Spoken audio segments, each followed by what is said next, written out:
Cashflow Diary podcast, episode 448. Welcome to yet another exciting episode of the Cashflow Diary podcast, the podcast that teaches you insider tips, tactics, and strategies for creating leverage streams of cash flow into your life. Learn from top-performing entrepreneurs, business owners, investors, and thought leaders from across the globe as they share their secrets to success. Like what you learn on this and other Cashflow Diary podcast episodes?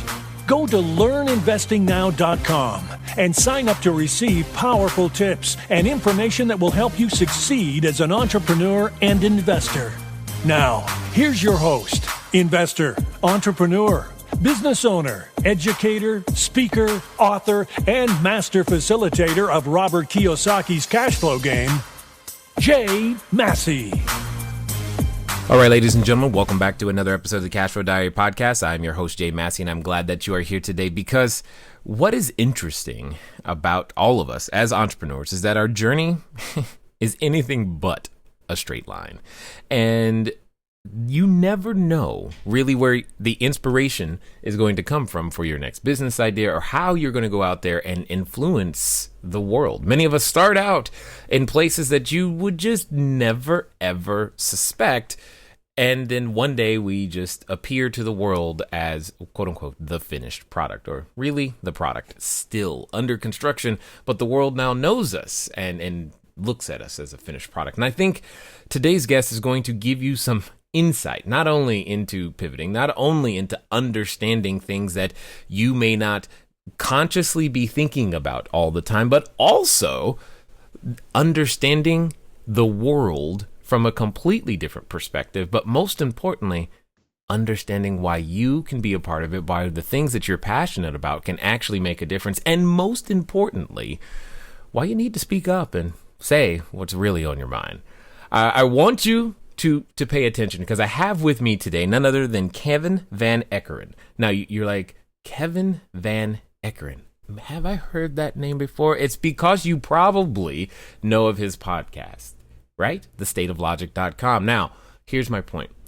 What I want you to do is I want you to pay attention. I want you to hear his journey. I want you to understand, honestly, what being a member of the SWAT team, farming, and investing all have in common. This is going to be interesting. Ladies and gentlemen, help me welcome Kevin Van Eekeran. Kevin, you there? Jay, thanks so much for having me on. You are quite welcome, sir. Glad that you are indeed here. So, you know I got a lot of questions for you, but before we get there, I got a basic question for you. The same question I tend to ask everybody the first time that they're here. You ready? I am. All right. So, Kevin, I tend to look at today's entrepreneurs a lot like yesterday's superheroes, like Batman, Robin, Wonder Woman, etc.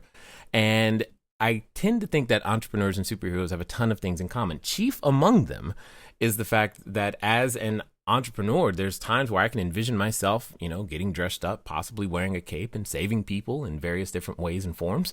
But also, like a superhero, an entrepreneur has a beginning.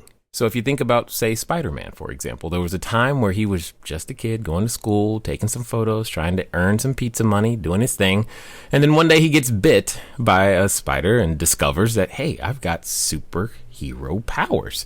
And now he has to choose whether he's going to use them for good or for evil. So my question to you is as follows. Before your business, before your podcast, before the SWAT team, before all the things that people know you for today, what we want to know is, who is Kevin Van Eekeran? That is an amazing question that I am not sure I know how to answer effectively, but I'm going to give it a shot. I was the kid in school who I was severely dyslexic and didn't really learn how to read until I was in fifth grade. It really struggled with all that. And so I was always in my head and always coming up with ideas and always entrepreneurial. And so, I started writing a book about all the different ideas I had.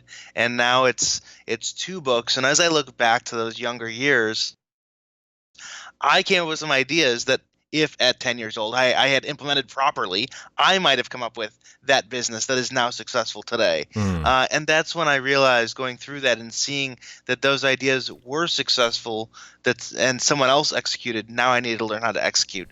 And that's what I did through college and then my time with the SWAT team. Okay, now, just so you know, we really got to talk about the SWAT team. But before we get there, because I feel like there was a path that even happens before the SWAT team. I don't know many people who wake up one day and go, hey, I want to be on the SWAT team, let alone, hey, I want to be a podcaster. There's definitely a path, and I want to understand that journey a little bit more. What was that like? I know, you mentioned about being dyslexic in school and all of those things. So I'm going to assume that school wasn't a joyous place for you at the moment, and then it became so later because you went to university after.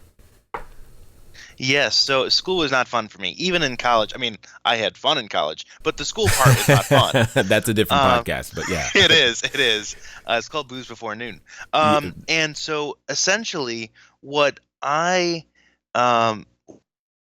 really learned from college was actually not the schooling itself, but what the schooling forced me to do, which was to do ride-alongs for extra credit and for internships. And as I started to ride with the police and understand their world more, I then began to understand how to be a leader, how to think things through in a much more critical way. And those skills on top of that already entrepreneurial spirit is what led me down the road of joining a SWAT team as a civilian.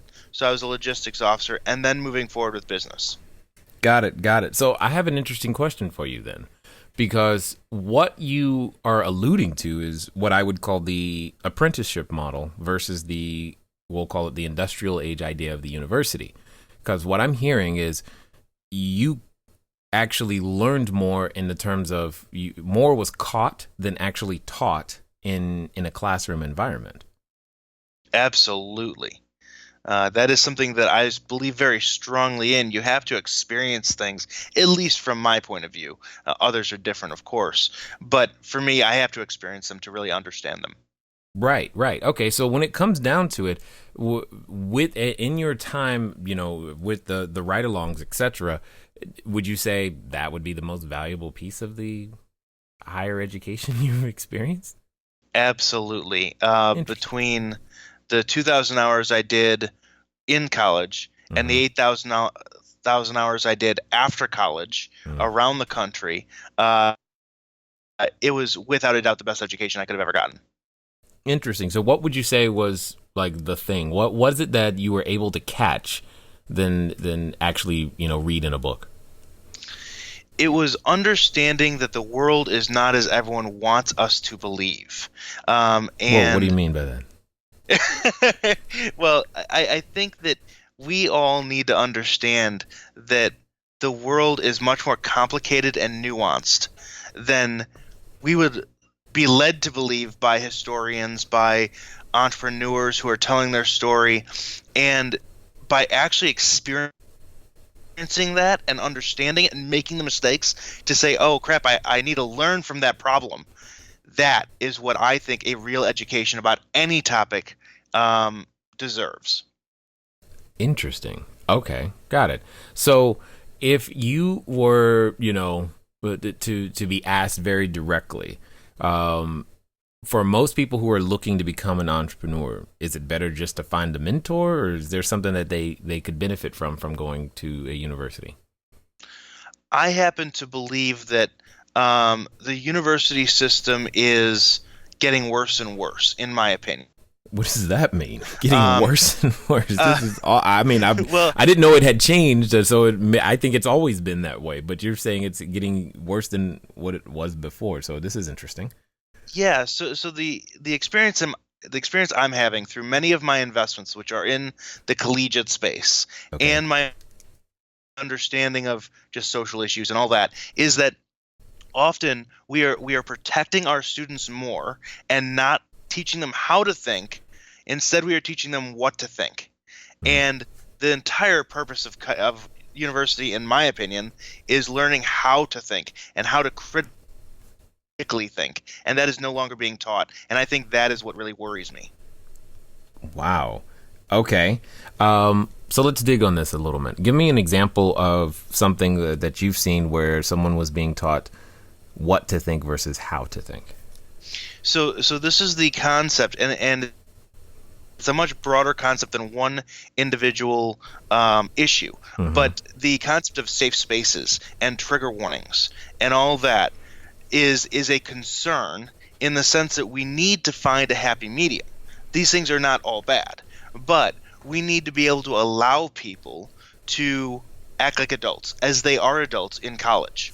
Mm-hmm. And to teach them how to process information, no matter how disturbing or tantalizing or whatever that information is, we need to be able to teach them how to process that information in the most logical, analytical, and detail-oriented way, so that they can come to the correct conclusion that works best for them. The concern with things like safe spaces and all that is simply that we are not preparing our children, our next generation, to be a great part of the workforce. And if everyone is scared because a word can be seen as violence, how are we ever going to get anything done? Interesting. Now, let's pretend for a moment that myself and most people listening, we don't even know what safe spaces or trigger warnings are. Oh. What is that, man? So safe spaces in universities are places where you can go to talk to a counselor for free after a Ben Shapiro, for example, goes to speak, or Jordan Peterson goes to speak at their campus. They are offended so much by what that person has said that now they must go see a counselor to deal with the implications of what was said. Now, mind you, these people are very moderate, nice people who may have a different opinion, but they're not the leader of the KKK or anything. They're not bad people, and they're not spreading evil ideology. And then trigger warnings are in any class when something is brought up. So let's just say sexual assault. If sexual assault is going to be brought up in a book or a movie or in a conversation, then they first say trigger warning, and then say what that trigger warning might be, to allow the students that might be affected by hearing the word sexual assault to leave the room, so they don't have to be a part of that discussion. Interesting. And you're saying in situations like this, we're not being given the opportunity to think through that process for ourselves, but instead just being told, hey, this is what you should believe or shouldn't believe about these items and things. Well, I think it just speaks to a larger message of, if we don't know if we cannot deal with hearing things we don't like, then how are we ever going to determine whether those things that we do or don't like are the right or the wrong thing? Got it. Totally understood. So, how do we go from this to the SWAT team, my friend? Well, we are talking about violence, and both has a lot of them in it. Right. So I think that what needs to be understood about my evolution from a university student to the SWAT team was that I studied criminal justice. I still don't know why. It was just interesting, but it is the most useless degree on the planet. Nice. And I really enjoyed it, and so I said, okay, how can I give back? How can I donate my time? And so I started working as a logistics officer, a civilian, for a SWAT team in the south suburbs of Chicago. Not the most, crime-free area in the world. In fact, we have a lot of crime, and we were being called out pretty much every 3 days for a serious incident. Wow, that's stressful. So what specifically would a logistic officer do? So every logistics officer has their own role. For me, it was to professionalize the SWAT team. That is much like herding cats, unfortunately. And so it was a bit of a challenge, but that's where I had to learn to be a leader, because I'm the bottom man on the totem pole. I have no power. I'm not actually a cop.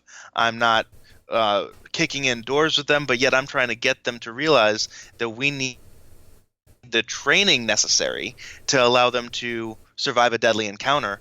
And it's hard to get alpha male guys who have been doing this for 15 years to listen to a 25-year-old college student. But yet you did that. I did. So there's a story here, because there's a number of individuals who are beginning to start their businesses in various different ways, and maybe the individuals that they need to actually, either as a customer or to bring on board, CFO, CMO, whatever, are sufficiently more senior in years than they are, but yet they still have to get everybody going in the same direction. So you started a company that was training SWAT teams nationwide. How did you get to the point to where they would actually listen to you and quote unquote take you seriously, is the phrase that's said? Sure. So I had to do two things. I had to apply my out-of-the-box thinking, because I'm not a police officer, to solve the problem of what is best for cops, equipment or training. And so I experimented with both. And equipment was great. You buy them an armored vehicle, that's great that it'll stop bullets, but if they don't know how to use it, if they haven't been trained properly, it's a pointless tool.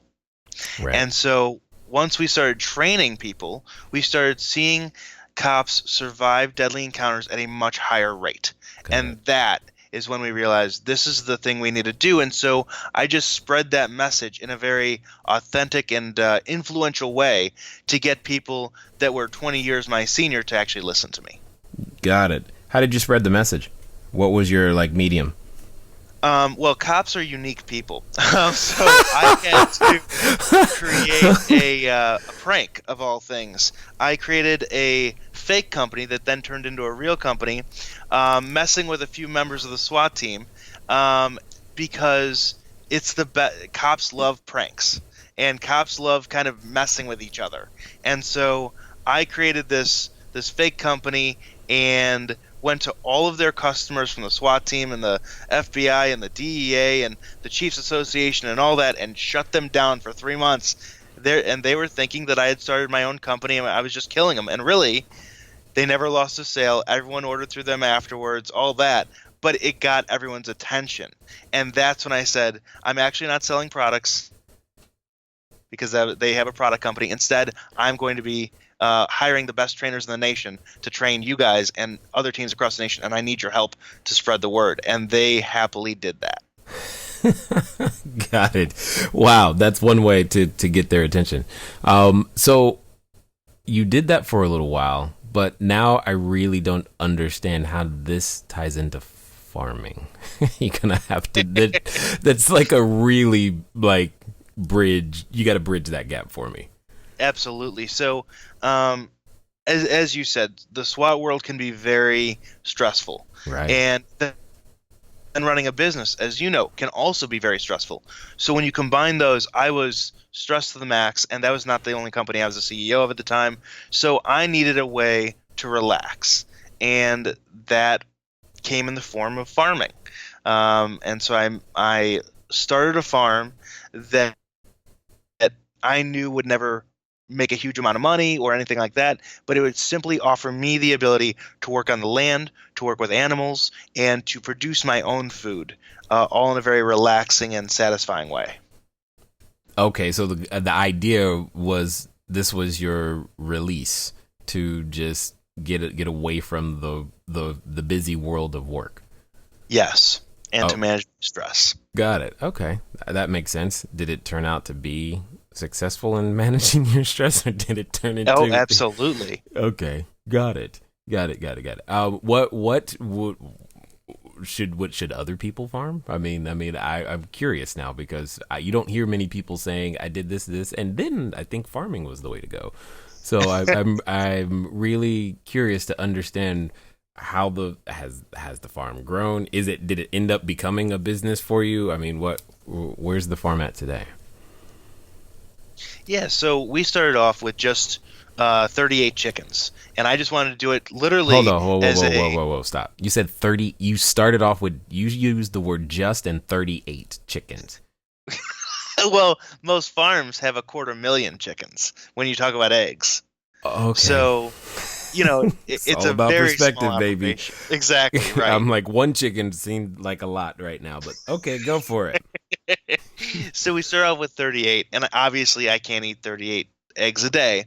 So I started giving them out, and then restaurant owners somehow got their hands on them and started calling me and asking if I could supply them with eggs. I didn't have a license, I didn't have anything, so I went through the process, and it just started from there. And now,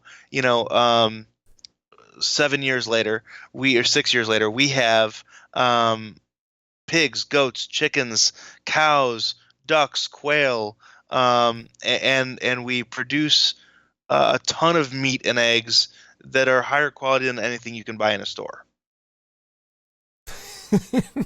You know what I find interesting is that an entrepreneur, no matter how relaxing or how much they're trying to get away from the hustle and bustle of a business, it's like anything that we touch somehow turns into something more than what it started to be. And Always and absolutely. You just can't help but do it. So I'm curious to know, do you have a favorite chicken? I mean, I don't anymore, but we do have our favorite duck. And his name is Buddy, and he just follows us everywhere.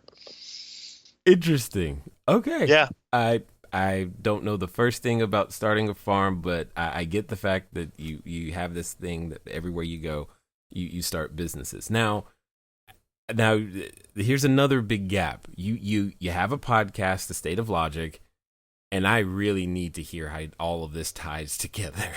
Because I'm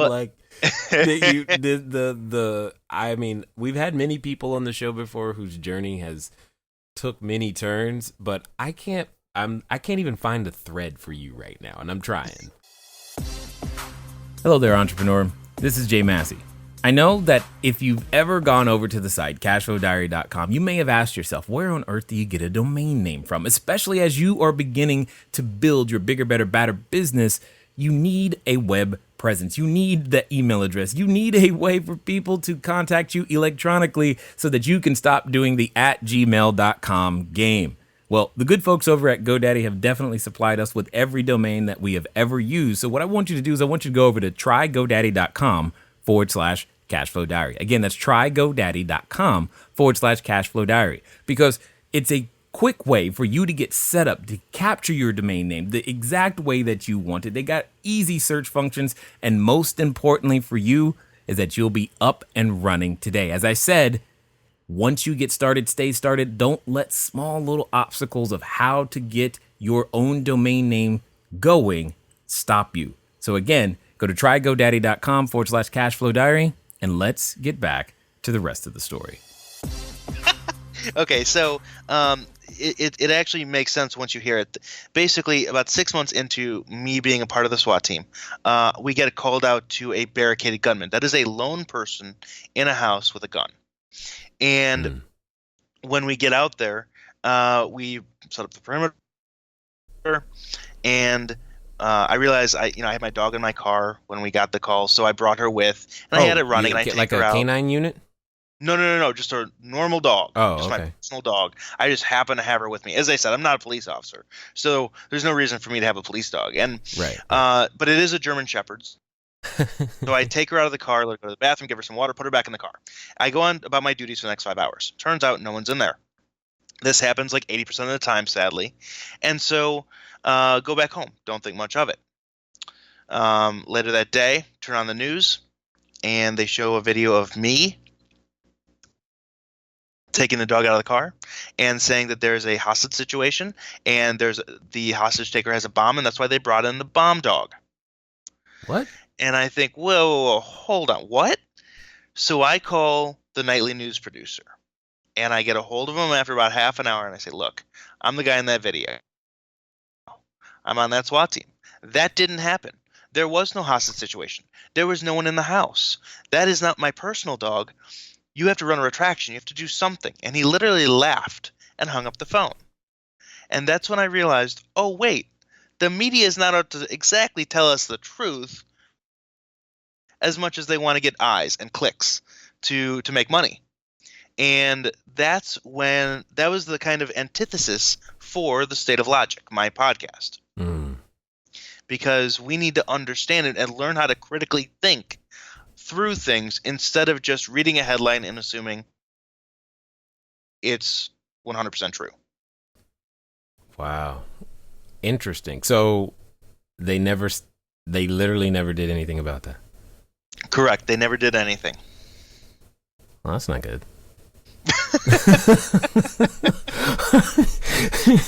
I'm just saying it's not good. I mean, okay, got it. So now, as the podcast has been going for you, what have been some of the popular things that you guys have been talking about? Well, the beauty of the podcast is that critical thinking covers every aspect of life. So we talk about politics and business and the media and kind of trying to tie it all back to how to think logically, remember to do research, don't just assume things, that kind of thing. And I think the biggest thing I've taken away from it is that this is a rare skill, but those who have it tend to succeed more. Interesting. Now, you say it's a rare skill. Why is that? Why do you believe that?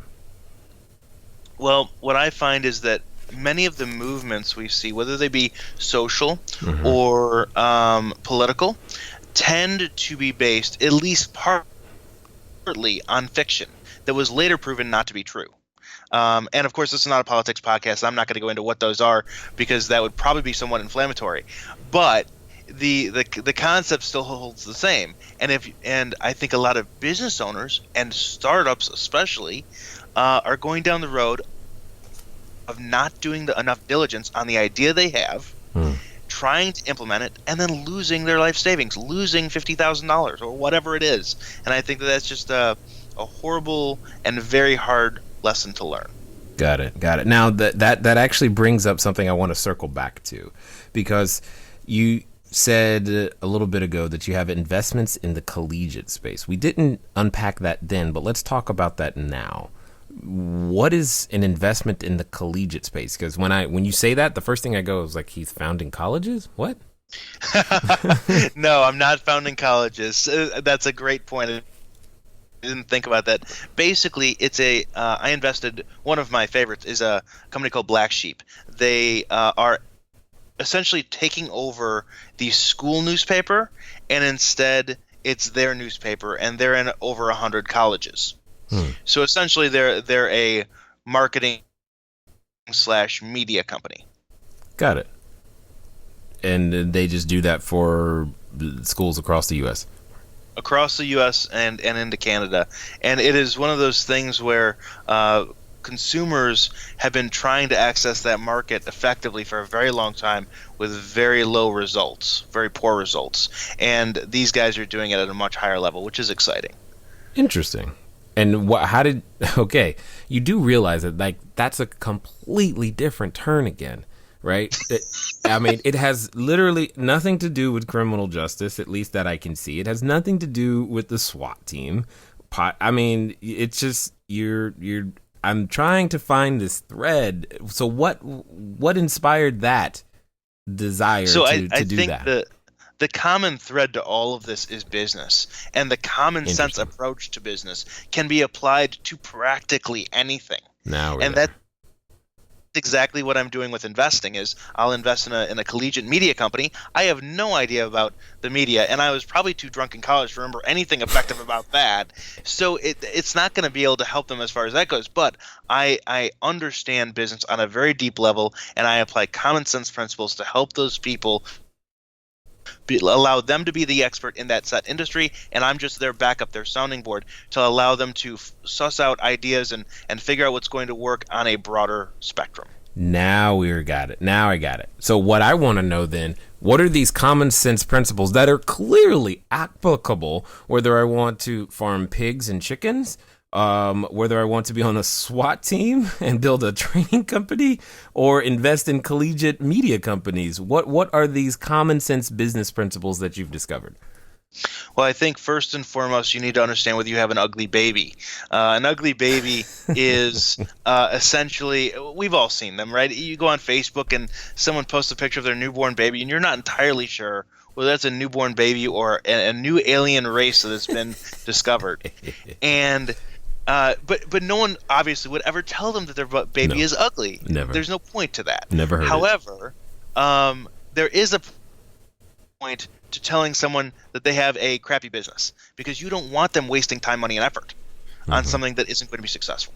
And so the ugly baby syndrome is when friends and family won't tell people that the business isn't going to work. And so it comes to us investors to tell them that. And so the first thing is to remain objective, to remove bias, and to determine whether or not your business is actually going to work on a larger scale. And then once you've done that, now it's about hiring people. You need to find what works for you. I personally use some very kind of hardcore personality tests and a long form interview process. Slow hire, fire fast is my model as far as hiring and firing people. And then, obviously the third thing is just try and find the people that are going to be in your executive level that have so much common sense it almost irritates you, and that will allow you to succeed. Got it. Now, you said something in that I want to dig into, because it made me wonder. You said, is your business going to work on a larger scale? Are there some businesses, in your opinion, that work on a small scale, but that would never work on a larger scale? And therefore, if the entrepreneur is choosing to quote unquote, stay small, they should continue? Oh, of course. But let me be clear that when it's just an idea, it is just that. It is an idea. Maybe you've made 3 sales of prototypes. It has to scale from there just to be considered a business. So whether that is a family business that produces $100,000 a year on the side, or whether that is a $20 billion unicorn, regardless, scale is necessary. Got it. Totally understood.